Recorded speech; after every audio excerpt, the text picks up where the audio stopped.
This is the face of image one person. This is an original body.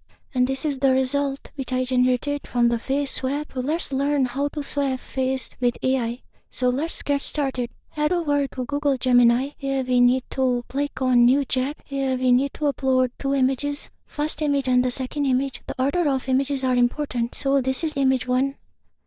Upload it here. This is image 2. Upload it here. Now use this prompt. Here, change. This method not work on regular version of Nano Banana. So we need to select Pro model. Here we need to choose Create Image. You can find this prompt in the description below. Click on Submit.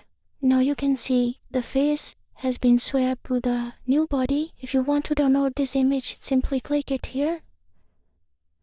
As you can see here, if you want to enhance the image, you can actually go to Google and search for Image Enhancer AI Cutout.pro PixArt Canva. For the demonstration of this tutorial, I am using Canva. Open in editor, go to Image Enhancer or Upscaler, click on ATEX and upscale the image. Click on Replace. The image has been upscaled. You can see the final result. Click on Share and then click on Download. So this is the final result, which is amazing. So this is it for this video. If you found this video helpful, hit the like button. If you have any questions, you can ask me in the comment section below.